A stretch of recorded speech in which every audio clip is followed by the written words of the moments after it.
ओम श्री साईराम। घेराउ दोस्रो भाग। केही क्षणमा नै हत्केलामा सञ्जीवनी पर्वत बोकेर आइरहेका हनुमान देखा परे। तिनीहरूका दृष्टि अघि हनुमान साहसको प्रतिमूर्ति चाहिँ प्रेममय अनि करुणाले उज्जवल देखिए। तिनी बानरहरूका माझ जमिनमा झरे। तिनको अभिवाद नगर्दै तिनीहरूले भने, तिमीले हाम्रो जीवन सार्थक बनायौ। प्रभात हुनको अघि तिमी नआइपुगेको भए हामी जम्मै समुद्रमा डुबेर प्राण त्याग्ने थियौं, कारण हामीले लक्ष्मणलाई बचाउन सक्ने थिएनौं अनि तिनी बिना हामीलाई बाँच्ने पनि कुनै प्रयोजन थिएन। तिमीले हाम्रो जीवनलाई बचाइदियौ। हनुमानलाई त्यो जाति पार्ने औषधिको बोट भएको पहाड बोकेर आएको रामले देख्दा तिनको आनन्दको सीमा रहेन। सुसेनले तुरन्तै चाहिने औषधि विशाल्यकारिणी, समाधानकरणी, सौवर्णकरणी अनि सञ्जीवकरणी आदि त्यस पर्वतबाट खोजेर ल्याए अनि लक्ष्मणलाई लगाइदिए। पुरा होसमा लक्ष्मण उठेर बसे।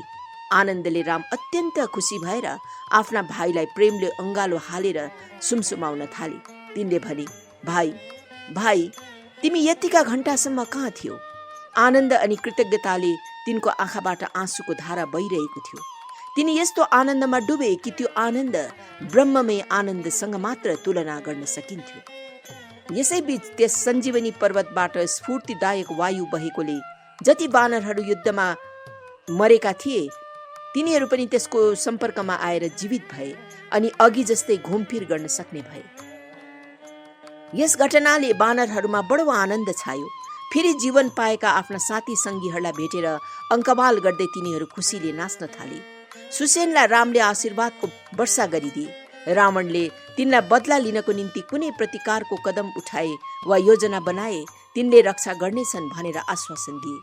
हनुमानलाई तिनले फेरि तिनलाई घरसर सहित लङ्कामा पुर्याइदिनु अनि तिनको घरको छेउमै त्यस बहुमूल्य पर्वत पनि लक्ष्मण अनि वानरहरूको सेवाको स्मृति स्वरूप राखिदिनु भनेर आदेश दिए। हनुमानले पनि तिनले गरेको सेवाको निम्ति आफ्नो मालिकको साथै आफ्ना साथीहरूको प्राण बचाइदिएको निम्ति धन्यवाद दिए। तिनले घरैसँग तिनलाई उठाएर त्यस पर्वत सहित लगेर लङ्कामा सुरक्षित पुर्याइदिए। नयाँ दिनको आरम्भ भयो। रावणको शिविरबाट रणबाजा बजेको सुनिन लाग्यो। बानरहरू उत्तेजित भएका थिए। तिनीहरूले आफ्ना अभिभावक अनि रक्षक रामको स्मरणबाट बडो शक्ति अर्जन गरे। प्रत्येककोमा असङ्ख्य हात्तीहरूको शक्ति भरिएको थियो। युद्ध सुरु गर्न भनेर तिनीहरू अधैर्य भई यताउता उफ्रन थाले।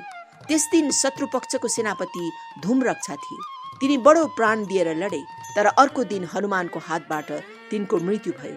यो देखेर अकम्प अघि आएर राक्षस सेनाहरूको नेता भई डरलाग्दो गरी युद्ध गर्न थाले। अकम्पको विरुद्धमा वानर सेनालाई अंगदले नेतृत्व गरिरहेका थिए। तिनी त्यही दिन नै राक्षस सेनापतिलाई मार्न सफल भए। शत्रुको हातबाट अकम्पको मृत्यु भयो भन्ने खबर सुन्न साथ प्रहस्त बडो हो हल्ला मचाउँदै युद्धभूमिमा आइपुगे। तिनको सामना नीलले गरे। रामको सदैव ध्यान राख्दै तिनले पनि तिनीसँग घमासान युद्ध गरे। डरलाग्दो गरी तिनीमाथि उफ्रेर गई नीलले पनि त्यस नयाँ सेनापति प्रहस्तलाई मार्नमा सफलता पाए। अर्कोचोटि मन्दोदर आए। डरलाग्दो गरी गर्जन्दै हनुमान तिनीमाथि उफ्रेर जाइलागे अनि पूर्ण शक्ति सहित युद्ध गरेर तिनलाई पनि चाँडै टुक्रा टुक्रामा खण्डित गरेर काट्नमा समर्थ भए।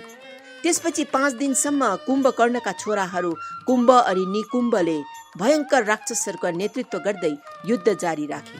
6औं दिनमा ती दुई भाइहरू पनि युद्धका वीर योद्धाहरू युद्धभूमिमा मरेर जसरी स्वर्ग जान्छन् त्यसरी नै स्वर्ग गए। यसरी आफ्ना सेनाका एकको पछि अर्को विपदको लाम लागेको देखेर लङ्काका राक्षसहरू डराउन थाले। तिनीहरू आफ्ना प्राण बचाउनको निम्ति आफूलाई लुकाउनको निम्ति चेष्टा गरिरहेका थिए। कतिले आत्मसमर्पण गरेर वानरहरूको शिविरमा आश्रय लिन पुगे। तिनीहरूले रावणलाई दोष दिँदै तिनलाई कठोर वचनहरू भने। धेरैजना रानी मन्दोदरी कहाँ गए अनि यस्तो विपदहरूमा रोक लगाउनुहोस् भनेर बिन्ती गर्न थाले। आफ्ना पागल विचारहरूमा रावण लागेको देखेर तिनी पनि दुखित थिइन्। युद्धबाट विमुख गराउनलाई तिनले पनि सकभर कोसिस गरिन्, तर केही सिप पनि नलागेर युद्ध जारी रह्यो। वीर योद्धा मकराक्षले युद्ध गर्न थाले। लक्ष्मणले तिनको विरोध गरेर तिनलाई मारे।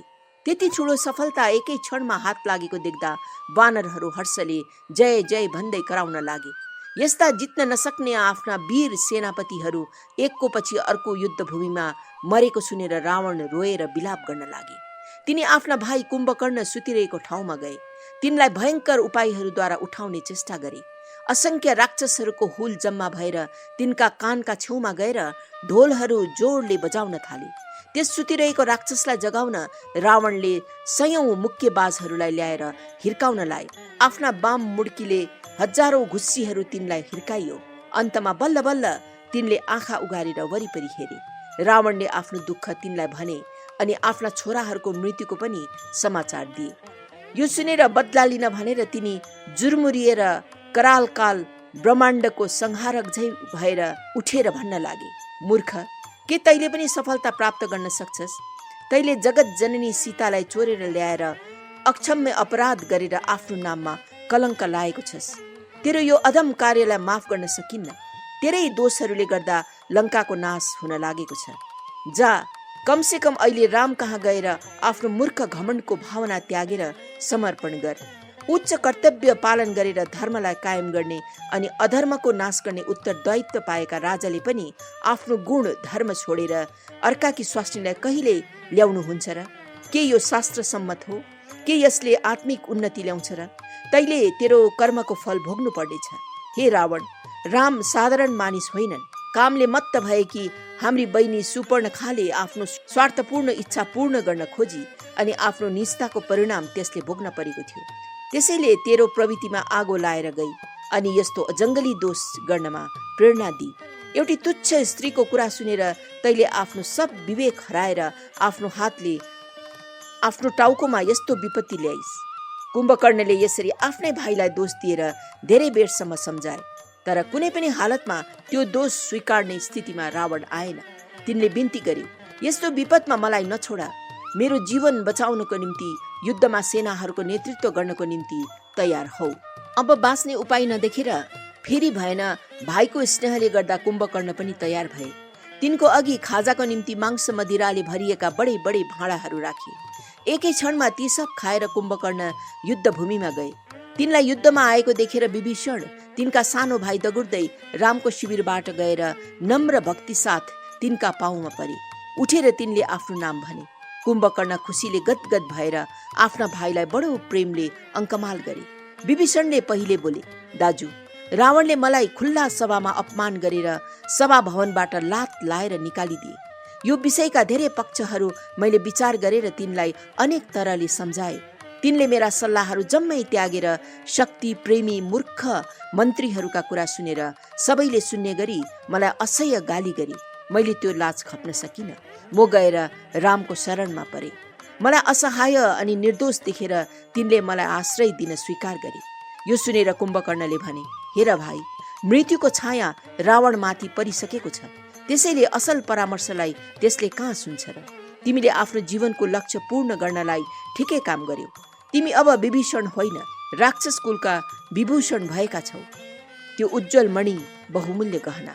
तिमीले आनन्दका सागर रघुकुलका मणि रामको अत्यन्त भक्ति साथ सेवा गरेकोले हाम्रो वंशलाई पनि विशुद्ध अनि गौरवान्वित बनाएका छौ। जाऊ, गएर विश्वास साथ तिनको सेवा गर।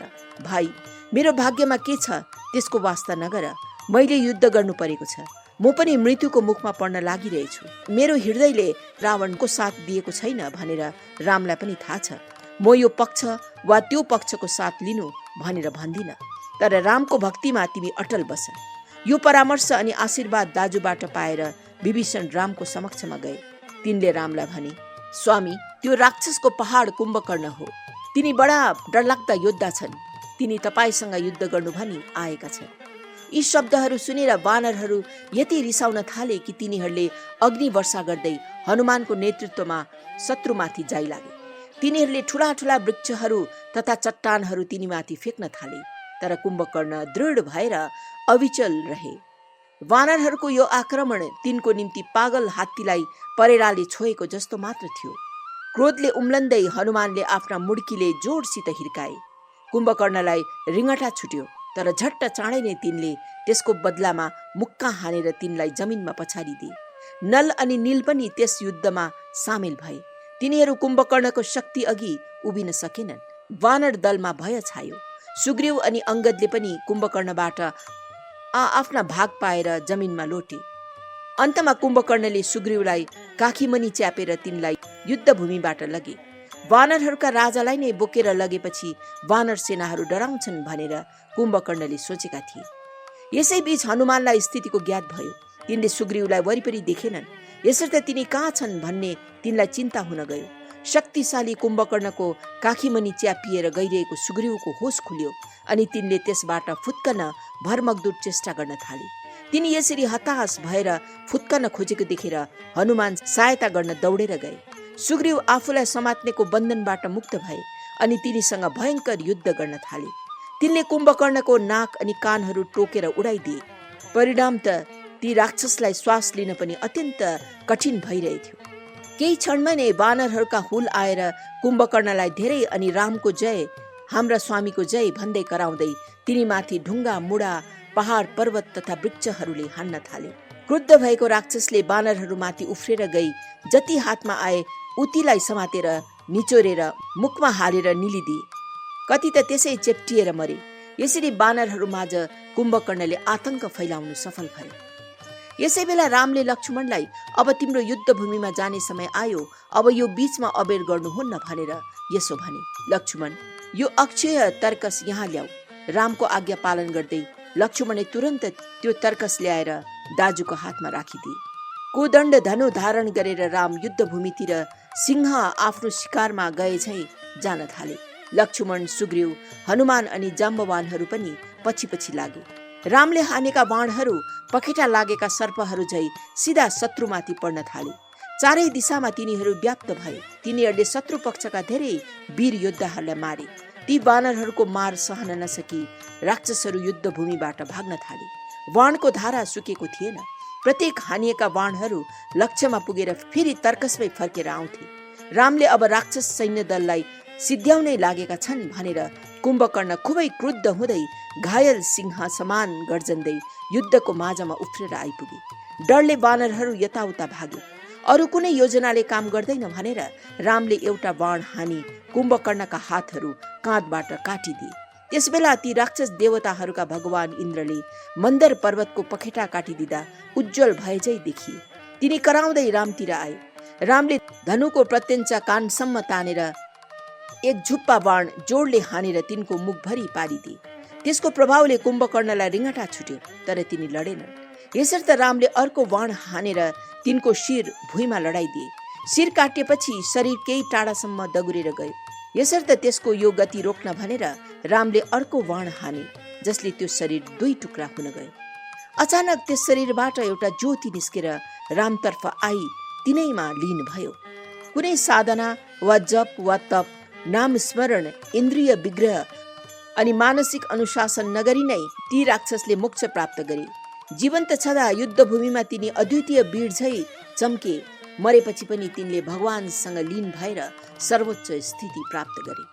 कमल सदृश मुखमण्डलमा पसिनाका चम्किला बुँदहरू लिएर युद्धभूमिमा राम उभिएका थिए। तिनको शरीरमा युद्ध गर्दा कुम्भकर्णका रगतका केही बुँदाहरू लागेको थियो। साँझ हुन लागेको थियो। दिनभरि दुवैपट्टिका सेनाहरूले घमासान युद्ध गरेका थिए। यसर्थ तिनीहरू आफ्नो शिविरमा फर्के। रामको कृपा प्राप्त भएकोले वानरहरूको आत्मशक्ति अझ जस्ताको तस्तै शक्तिशाली थियो। सुक्खा घाँसमा आगो बले झैं तिनीहरूको उत्साहको ज्वाला पनि अझ बढ्दै जाँदै थियो। रात दिन बित्दै जाँदा राक्षसहरूले आफ्नो शक्ति पनि हराउँदै गए। शोकले रावण विवल भएका थिए। तिनी मणि हराएको शेषनाग झै भएका थिए। आफ्ना भाइको काटिएको शिर छातीमा लगाएर तिनी जोडले रोए। छोरा मेघनाथले तिनलाई अनेक तरहले सम्झाउने चेष्टा गरे। भोलि म तपाईको समक्ष मेरो वीरता प्रदर्शन गर्नेछु। म क्षणभरमै यी वानरहरूका हुललाई बताबुङ्ग पारिदिनेछु। तपाई आज यो जुन दुःखले व्यथित हुनुभएको छ, भोलि यसभन्दा पनि बडो भारी खुसी म तपाईलाई दिनेछु भनेर तिनले घमण्ड देखाए। केही क्षणमा नै प्रभात भयो। वानर तथा भालुहरूले शहर घेरिसकेका छन् भन्ने खबर रावणले आफ्ना दूतहरूबाट सुने। यसले गर्दा वीर राक्षसहरू युद्ध गर्नको निम्ति आए अनि शत्रुको सामना गर्न हिँडे। आफ्नो शक्ति अनि सामर्थ्यले भ्याएसम्म तिनीहरू प्रत्येकले जोसँग भेट भयो तिनैसँग वीरतापूर्वक लडे। त्यो समस्त दिन बडो अवर्णनीय भयानक युद्ध भयो। मायावी रथमा चढेर मेघनाद आकाशमा पुगे। तिनको चुनौतीपूर्ण गर्जन प्रलयको दिनमा बादलहरूमाझ वज्र झै गडगडाउन थाल्यो। त्यस गर्जनको आवाजले नै मुड्की खाए झै वानरहरू जमिनमा पछारिए। यसको प्रतिध्वनिले पृथ्वी पनि कम्पयमान भइन्। एकै क्षणमा एउटी मायावी सीता रथमा चढेर त्यहीसँग तिनी युद्धभूमिमा झरे। सबभन्दा पहिले हनुमानले यो देखे अनि तिनलाई सुनाउँदै मेघनाथले भने, हेर हनुमान, यी सीता यिनैलाई फेरि पाउनको निम्ति तिमीहरूले यो युद्ध गरिरहेका छौ। म यिनलाई यही क्षण मार्दैछु। यिनको मृत्यु भएपछि यो युद्ध अन्त हुनुपर्नेछ भनेर तलवार झिकी तिनले सीतालाई टुक्रा टुक्रा पारी काटेर मिल्काइदिए। क्रोधको आगो झै भएर हनुमानले वानरहरूलाई बाँच्ने आशा नराखेर युद्ध गर, यस राक्षस वंशको नाश गर भन्दै उत्साह दिए। वानरहरू राक्षसहरूमाथि यति डरलाग्दो गरी जाइ लागे कि तिनीहरू जम्मै शहरभित्र भागे। रामको अघि गएर हनुमानले मेघनादले गरेको त्यो दुष्ट कार्यको विवरण दिए। यो सुन्ने बित्तिकै रामले त्यसबाट प्रभावित भएको चाहिँ ढङ्ग गरे। त्यो राक्षसहरूको मायावी खेलद्वारा गरिएको जाली सीता मात्र हो भनेर तिनी अनभिज्ञ थिएनन्। तरै पनि तिनले मानिसहरूको माझ मानिस जस्तै व्यवहार गरे। लक्ष्मण पनि बडो निराश भए। जगत जननीको अभावमा यस संसारमा किन बसिरहने भनेर तिनी दुःखले निराश भएर बसे।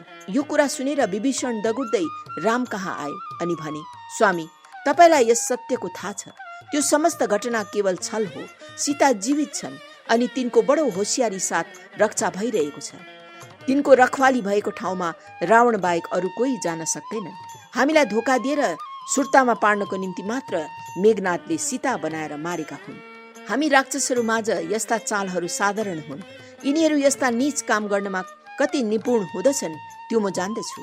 तिनको यो कुरा सुनेर राम अनि लक्ष्मण खुसी भए अनि तिनले राक्षसहरूको यस्तो चाल बताएकोमा प्रशंसा गरे।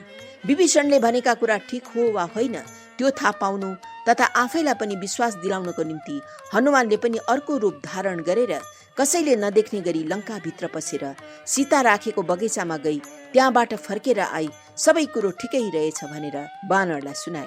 यसले गर्दा वानरहरूले युद्धमा लडाई गर्ने अरू उत्साह पाए। मेघनाथ पनि युद्ध गर्नु चाँडै आए। यसचोटि तिनले वानरहरूमाथि केवल तीक्ष्ण बाणहरू मात्र छोडेनन्, तर भाला, बर्छा, बन्चरो, मुस्ली आदि पनि फेक्न थाले। वानरहरूले आफ्ना चारैतिर हिर्का, समात भन्ने डरलाग्दा आवाजहरू मात्र सुन्न थाले। तर यी आदेशहरू मानेर कसले तिनीहरूलाई हिर्काइरहेका छन् वा समातिरहेका छन् त्यो चाहिँ देखेन। यी डरलाग्दा अनुभवले तिनीहरूमा आतंक छायो। यो विपद कहाँबाट आइरहेछ अनि तिनीहरूले कहाँ आश्रय लिनु त्यो तिनीहरूले निर्णय लिन सकेनन्। यसले गर्दा नल, नील, अंगद अनि हनुमान झै वीरहरूमा पनि भय उत्पन्न भयो। मेघनादले लक्ष्मण, सुग्रीव अनि विभीषणमाथि बाण प्रहार गरे। त्यसले तिनीहरूका शरीरमा चोट पार्यो। तरै पनि तिनीहरू केही नमानी तिनीसँग घमासान युद्ध गरिरहे। यसैबीच मेघनाथले राम स्वयंलाई पनि युद्धमा ललकारे। आफ्ना सर्वबाण तिनीमाथि प्रहार गरे। त्यो प्रसिद्ध सर्पास्त्र थियो। राम ती दिव्य नायक जो मानव रूप लिएर आएका थिए, ती शक्तिशाली वीर जसले खर, दूषण अनि तिनीहरूका दललाई नाश गरेका थिए, तिनले त्यस शक्तिशाली शस्त्र सर्पास्त्रको प्रभावबाट स्वयंलाई बाँधिन दिए। त्यस दिव्य सर्पलाई उचित सम्मान दिनको निम्ति अनि त्यसको शक्ति प्रदर्शन गर्नको निम्ति त्यसद्वारा तिनले आफ्नो क्षति गराउन दिए। यो अचम्मको कुरा लाग्न सकिन्छ, तर रामको इतिहास यस्तै हो। तिनी आफ्ना गुण अनि प्रवृत्तिहरू अनि सीमाहरू सहित यहाँ आएका थिए। आफ्ना सीमित विचार, वचन अनि कर्म भएका मानिसहरूले यो सत्यको थाहा पाउन सक्ने छैनन्। वानरहरू असहाय अनि शोक सन्तप्त भए कारण रामलाई सर्पास्त्रले हराइदिएको थियो। मेघनाथ खुसीले उन्मत्त भई नराम्रा शब्दहरू भन्दै वानरहरूतिर जाइ लागे। जाम्बवानले तिनलाई देखे। ए नीच अधम किरा, तँ त्यही बस भनेर तिनी कराए। तिनलाई केही नमानी मेघनाथले भने, तलाई धिक्कार छ। अहिलेसम्म मैले तलाई वृद्ध भइसकेको छस्, कुनै ध्यान दिने योग्य छैनस् भनेर तलाई कुनै पत्तो दिएको छुइनँ। तेरा शब्दहरूको मलाई के काम? चल हट, पर जा। यसो भनेर तिनले जाम्बवानतर्फ एउटा त्रिशूल उठाएर फेके। भाग्यवश त्यो त्रिशूल जाम्बवानले बीचैमा समातेर मेघनाथपट्टि नै हानी पठाए। तिनको लक्ष्य यति ठिक अनि यति जोडले तिनले त्यो फेकेका थिए कि त्यो सिधै गएर मेघनाथको मुटुमा लाग्यो। एक दुईचोटि गोलो घुमेर ती घाइते मेघनाथ जमिनमा लोटे। तिनी लडेका ठाउँमा दगुर्दै गएर जाम्बवानले दुवै खुट्टा एकैचोटि समातेर उचालेर घुमाएर भुइँमा पछारिदिए।